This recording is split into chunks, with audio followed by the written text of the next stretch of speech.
Hello বন্ধুরা। তো আজকে আমরা একটা নতুন জিনিস শিখবো, সেটা হচ্ছে রিকার্সিভ ভাবে আমরা একটা লিংক লিস্টকে প্রিন্ট করতে চাই। তার ডিটেলে কিছু জিনিসপত্র আমরা জানবো। তো প্রথমেই শুরু করি। ধরে নেওয়া যাক আমাদের লিংক লিস্টটা দেখতে খানিকটা এইরকম, যেখানে আমাদের প্রত্যেকটা নোড, অর্থাৎ এটা একটা সিঙ্গলি লিঙ্ক লিস্ট এবং প্রত্যেকটা নোড পরবর্তী নোডকে পয়েন্ট করে রয়েছে। যেমন ধরো এই নোডটির বেস অ্যাড্রেস হচ্ছে 2000।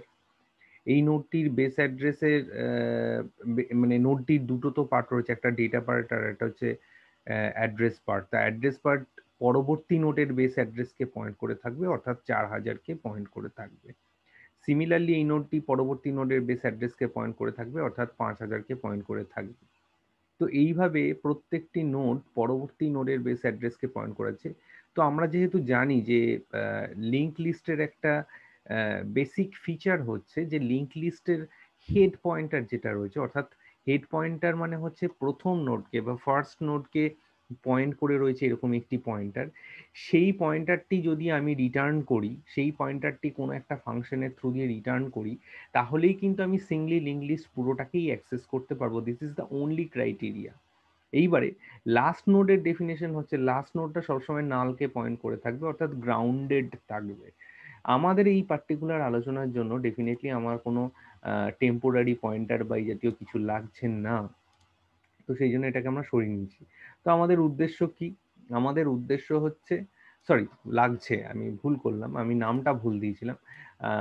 আমাদের উদ্দেশ্যটা কি? আমাদের উদ্দেশ্যটা যেটা হচ্ছে সেটা হচ্ছে যে একটা রিকার্সিভ মেথোডোলজিতে এই লিঙ্ক লিস্টটাকে প্রিন্ট করা, লুপ ইউজ না করে, অর্থাৎ ইটারেটিভ অ্যাপ্রোচের মাধ্যমে না গিয়ে রিকার্শনের মাধ্যমে এটাকে প্রিন্ট করা। তো এই ধরে নেওয়া যাক এই ডিসপ্লে ফাংশনটা আমরা লিখেছি, যেখানে আমরা ইনপুট হিসেবে প্রথম নোডকে দেবো। এবার হেড পয়েন্টারকে তো দিতে পারি না, কারণ হেড পয়েন্টারকে দিলে হেড পয়েন্টারের পজিশন চেঞ্জ হয়ে যাবে। আর সেই ক্ষেত্রে আমরা এই যে লিঙ্ক লিস্টটাকে অ্যাক্সেস করতে পারবো না, কারণ আগেই বললাম সিঙ্গলি লিঙ্ক লিস্টের ডেফিনেশনই হচ্ছে যে প্রথমের নোডটাকে পয়েন্ট করে থাকবে এমন একটা পয়েন্টার চাই, যেটাকে আমরা বাই ডেফিনেশন হেড পয়েন্টার বা ফার্স্ট পয়েন্টার যাই, যে যাই বলুক না কেন, সেইটা কিন্তু আমাকে রাখতেই হবে। তাহলে আমাকে একটা এক্সট্রা পয়েন্টার নিতে হয়, টেম্পোরারি পয়েন্টার, পি পয়েন্টার, যে কিনা আমার হেড নোডের সমান কাজ অবস্থায় থাকবে প্রথম, অর্থাৎ ও 2000কে পয়েন্ট করে থাকবে। তাহলে এই যে ডিসপ্লে ফাংশনটা যদি দেখো, ভয়েড নেট ডিসপ্লে, এই জায়গাটাতে আমি হেডটাকে না দিয়েও ইয়ে করতে পারি। তো ডিসপ্লে যেটা রয়েছে এখানে কি করেছে, এ একটা পয়েন্টারকে নিয়ে নিয়ে নিয়ে আছে। এই পয়েন্টারটা ও প্রথমে নট নাল কি নাল কি নাল না চেক করছে, পরবর্তীকালে ও প্রিন্ট করে দিচ্ছে P dot date, P star ডেটাকে, মানে পি অ্যারো ডেটাকে, অর্থাৎ তার পরবর্তীকে, অর্থাৎ 2000-এর জায়গায় ও প্রথমে প্রিন্ট করছে 2000-এর ডেটাকে, অর্থাৎ 11কে। তারপরে তার মানে মানে ইয়েটাকে ও প্রিন্ট করছে, তোমার পরবর্তী নোডকে ও ইয়ে করছে আর কি, সরি, 11কে প্রিন্ট করছে, দিয়ে পরবর্তী নোডের অ্যাড্রেসটা দিয়ে দিচ্ছে। কাকে দিচ্ছে? না ডিসপ্লে ফাংশনকেই দিচ্ছে, অর্থাৎ রিকার্সিভ ওয়েতে নিজেকে কল করছে। তো এই যে ব্যাপারটা হচ্ছে, এটা আমরা দুটো জিনিসের মাধ্যমে দেখব।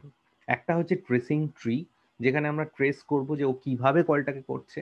আর যেহেতু আমাদের রিকারশন স্ট্যাক এই ডেটা স্ট্রাকচারটা তৈরি করে ইন্টারনালি, তো সেখানে আমার অ্যাক্টিভেশন রেকর্ডগুলো, অর্থাৎ পয়েন্টারগুলো, অ্যাক্টিভেশন রেকর্ডগুলো কিভাবে সজ্জিত আছে, কিভাবে প্লেসড আছে, এবং সেগুলো কিভাবে ফায়ার ব্যাক করবে নিজেদেরকে, সেই জায়গাগুলো আমরা দেখব, যাতে করে আমাদের কনসেপ্টটা ক্লিয়ার হয়। তাহলে প্রথমে আমরা কি দিচ্ছি? প্রথমে আমরা 2000 দিচ্ছি। তাহলে আমি ডিসপ্লে ফাংশনটাকে স্মল ডি হাতে লিখেছি, ঠিক আছে? তাহলে ডি 2000কে, 2000 ফার্স্ট থিং হচ্ছে এটা। এবারে আমাদের বুঝতে হবে যে ও কি করছে। প্রথমে কিন্তু প্রিন্ট করছে, ফার্স্ট স্টেটমেন্ট কিন্তু দেখো প্রিন্ট। দ্বিতীয় স্টেটমেন্ট হচ্ছে ডিসপ্লে। ডিসপ্লে মানে হচ্ছে আবার ফাংশন কল।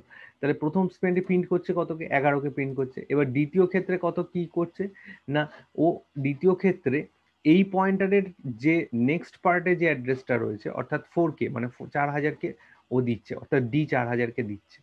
আচ্ছা, তার মানে এইবারে এই পার্টিকুলার, যদি এই পার্টিকুলার স্টেটটা ধরি, এই পার্টিকুলার স্টেপটার কথা ভাবি, তাহলে অ্যাক্টিভেশন রেকর্ড, অর্থাৎ স্ট্যাকের মধ্যে কোন অ্যাক্টিভেশন রেকর্ড যাবে? পয়েন্টার, পয়েন্টার 2000 যাবে। তাহলে পয়েন্টার্স, এটা পয়েন্টার হবে, সরি, পয়েন্টার 2000 এখানে গেল, তাই তো? পয়েন্টার 2000 এখানে গেল, তার মানে আমাদের এখানে পয়েন্টার এর ভ্যালু কত গেল? 2000। ঠিক সিমিলারলি এবারে আমরা দেখব যে লাস্টেরটা, অর্থাৎ এই তার পরেরটা কি হচ্ছে।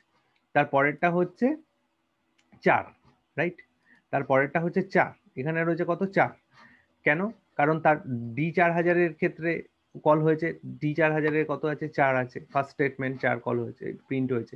দ্বিতীয় স্টেটমেন্ট এবং দ্বিতীয় স্টেটমেন্টের কাছে গেছে কত? মানে ডিসপ্লে ফাংশন আবার কত করে গেছে? D5000-এ। তাহলে D5000 হচ্ছে আমার next activation record, next pointer, যেটা কিনে গিয়ে স্ট্যাকে গিয়ে হবে। তাহলে প্রথমে 4000, তারপরে 5000 গেল। ঠিক আছে? সিমিলারলি তুমি যদি এইভাবে যাও, তারপরেরটা কত? 768, 768 প্রিন্ট হয়েছে। হ্যাঁ, সিমিলারলি দেখো এবার 7000 গেছে। এইভাবে ও যাচ্ছে, লাস্টে কি হচ্ছে? ডিনাল, ডিনালে গিয়ে আমার এক্সিট হয়ে যাচ্ছে, কারণ পি নট ইকুয়াল টু নাল বলে এক্সিট হয়ে যাচ্ছে। খুব ভালো কথা। এইবারে যখন তার মানে অ্যাক্টিভেশন রেকর্ড যেটা স্টোর হলো, এই যে পয়েন্টার গুলোকে স্টোর করলো, সেটা কিন্তু আমরা এই ডাইরেকশনে গিয়ে স্টোর করলাম, তাই তো? এবার যখন ও পড়বে, তখন কিভাবে পড়বে? তখন কিন্তু ওপর থেকে নিচে পড়বে, তাই তো? তাহলে পড়তে গেলে আমি যদি ভাবতে চাই, পড়তে গেলে কি প্রথমে নাল পেলো, পয়েন্টার নাল। এখানে কিন্তু কিছু নেই দেখো, কারণ ও অলরেডি দেখলো যে ওরা মালটা প্রিন্ট করে দিয়ে চলে গেছে। তারপরে 1000 এলো, মানে এইখানে এলো, এখানেও দেখলো আমার কি কিছু করার আছে? দেখলো না, আমার কিন্তু প্রিন্ট স্টেটমেন্ট এক্সিকিউট করে গেছে, আমার কিছু করার নেই। তারপরে কি হবে? তারপরেটা আসবে, অর্থাৎ এখানে এলো, মানে এইভাবে এইভাবে যাচ্ছে 1000, তারপরে 7000, তারপরে 5000, এইভাবে এইভাবে যাচ্ছে দেখো। 7000, তারপরে 5000, 5000 পরে 4000, 4000-এর পরে 2000, দিয়ে ফাইনালি স্ট্যাক আমার ক্লোজ করে গেল। এইবারে আমরা জাস্ট একটা জিনিস দেখবো যে এই যে এটা হলো, মানে লুপ আমরা ইউজ করলাম আর এটা ইউজ করলাম, এতে আমাদের কমপ্লেক্সিটি কতগুলো হলো। তাহলে এনটা যদি আমার এখানে নোড থাকে, তাহলে কমপ্লেক্সিটি আমার কটা জিনিস প্রিন্ট করতে হচ্ছে, বা কটা অপারেশন তৈরি হচ্ছে? আমার এনখানাই অপারেশন তৈরি হচ্ছে, তার মানে অর্ডার অফ এন। মানে ইটারেশনের ক্ষেত্রেও আমার অর্ডার অফ এন আসছে, এই ক্ষেত্রেও আমার অর্ডার অফ এন আসছে, কমপ্লেক্সিটি পার্সপেক্টিভে দেখতে গেলে। কিন্তু তুমি একটা জিনিস এখানে লক্ষ্য করো, সেটা হচ্ছে আমার এখানে কতগুলো নোড ছিল? 1 2 3 4 5খানা নোড ছিল, কিন্তু এন্ট্রি কটা মেরেছে? আমার যে স্ট্যাক কন্টেন্টে অ্যাক্টিভেশন রেকর্ড রয়েছে, সেখানে কখানা এন্ট্রি হয়েছে? দেখো 1 2 3 4 5 6। ঠিক সেইভাবেই কিন্তু তোমার এখানে যে পয়েন্টারে, মানে এই পয়েন্টারের অ্যাড্রেস গুলোই তো এখানে এসে পড়েছে। কারণ কি? এখানে একটা এক্সট্রা এন্ট্রি কেন এসছে? কারণ নাল বলে একটা এক্সট্রা এন্ট্রি এখানে দেখতে পাচ্ছ, যে ক্ষেত্রে মানে নোডের ক্ষেত্রে নালটা অ্যাসোসিয়েটেড ছিল এর মধ্যেই। ঠিক আছে? কারণ নালের জন্য একটা চেক লাগবে, তো সেই কারণে ও একটা এক্সট্রা এন্ট্রি নিচ্ছে। তো ঠিক এইভাবেই দেখো এখানেও ন্যাচারালি তুমি এখানেও 6টা দেখতে পাবে, অর্থাৎ 1 2 3 4 5 6, এগুলোই তো অ্যাকচুয়ালি অ্যাক্টিভেশন রেকর্ড, এবং এগুলোই তো অ্যাকচুয়ালি আমার স্ট্যাকটাকে তৈরি করছে। আচ্ছা, তার মানে আমার এখানে কি হবে? Number of activation record equal to number of nodes plus 1। এইবারে আমরা একটা ইন্টারেস্টিং জিনিস দেখবো, সেটা হচ্ছে যে এইখানে যদি এটাকে স্টেটমেন্ট 1 বলো, আর এটাকে যদি স্টেটমেন্ট 2 বলো, এটাকে যদি আমরা উল্টে দিই, অর্থাৎ প্রথমে ডিসপ্লে ফাংশন তৈরি করি, তারপরে প্রিন্টএফ দিই, তাহলে কিরকম দাঁড়ায়? তাতে কি করে কি হবে আমাদের আর বুঝতে আর কি একটু বেটার হবে। সেক্ষেত্রে আমাদের স্ট্যাক, অর্থাৎ অ্যাক্টিভেশন রেকর্ড কোনো পরিবর্তন হবে না। কারণ কি? কারণ এই লোকেশনগুলো সেম আছে দেখো, এই যে মাথাগুলো, মাথাগুলো তো এইভাবেই রয়েছে, ফলে এখানে কোনো পরিবর্তন হবে না। এখানে যেটা হবে সেটা কি হবে আমি প্রথমে বলে দিচ্ছি। প্রথমে D2000 কল হলো, ঠিক আছে? D2000 কল হওয়ার পরে ফার্স্ট স্টেটমেন্ট হয়েছে কিন্তু ডিসপ্লে কল হয়েছে, মানে আবার নিজেকে কল করছে। অর্থাৎ D4000 কল হলো, ভালো করে বোঝো। এখানে কিন্তু প্রিন্ট করেনি, অর্থাৎ এই জিনিসটা থাকবে না, এই জিনিসটা কোনোভাবেই থাকবে না। এই জন্য আমি আলাদা কালার দিয়েছি, সবুজ করে দিয়েছি। এই যে কালো কালারটা, এইটাই হবে আমার ফার্স্ট কল, তাই তো? আর সবুজ কলারটা হবে আমার সেকেন্ড কল, মানে লাস্টের কল, পরবর্তী কল। তাহলে যখন D2000 কল হওয়ার পরে পি নেক্সট করেছে, যখন এই সরি ডিসপ্লে, তখনও তো এই স্টেটমেন্টটা এক্সিকিউট করেছে, তখনও তো প্রিন্ট স্টেটমেন্টটা এক্সিকিউট করেনি। ফলে কি হচ্ছে? এ আবার এখানে আসছে, আবার এখানে যখন আসছে, তার মানে D4000 কল হচ্ছে, অর্থাৎ 2000-এর পরে পয়েন্ট আরো 4000 ঢুকিল। তারপরে কি হচ্ছে? আবার 5000 কল হচ্ছে, অর্থাৎ এখানেও 5000 ঢুকলো। এইভাবে 5000 7000 10,000-এ গেল, ফাইনালি নালে গেল। ঠিক আছে? নালে গিয়ে মালটা এক্সিট করে গেল, কারণ তারপরে আর কিছু নেই।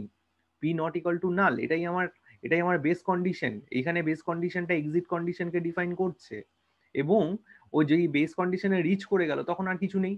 এইবারে আমাকে কি হবে? এই স্ট্যাকটাকে রিলিজ করতে হবে, অর্থাৎ অ্যাক্টিভেশন ফাংশন গুলোকে, সরি, অ্যাক্টিভেশন রেকর্ড গুলো উপর থেকে নিচে পড়তে হবে। তাহলে কি হচ্ছে? প্রথমে কি হচ্ছে? নাল নাল নালে দেখলো যে না আমার কিছু নেই, তারপরে হচ্ছে 1000 এলো, ঠিক আছে? ভালো করে না, সরি, নালে এখানে কি রয়েছে আমাদের ছবিটা দেখো, চলে আসো। নালে কি রয়েছে, নালের এই যে হ্যাঁ, নালের এখানে তো কিছু নেই, তারপরেরটা এলো, তারপরেরটা এলো মানে যে ডি 1000 এলো। ডি 1000 এসেও কি দেখলো যে ওখানে রেকর্ড কত আছে, রেকর্ড আছে 10। রেকর্ড কত আছে বলো, 10। সেই 10টাকে প্রিন্ট করলো। তারপরে চলে গেল পরেরটায়, মানে এইখানে চলে এলো 7,000-এ।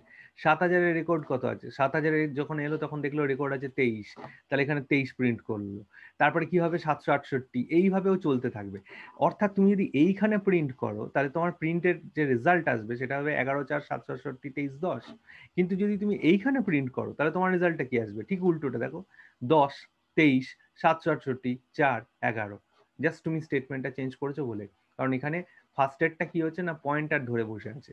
পয়েন্টার ধরে বসা থাকা মানেই হচ্ছে যে আমার অ্যাক্টিভেশন রেকর্ড কিন্তু আগে, মানে আগে আমার তখন পরের স্টেটমেন্ট গুলো কিন্তু কল হলো না, প্রথমেই আবার ফাংশনটা কল হয়ে গেল।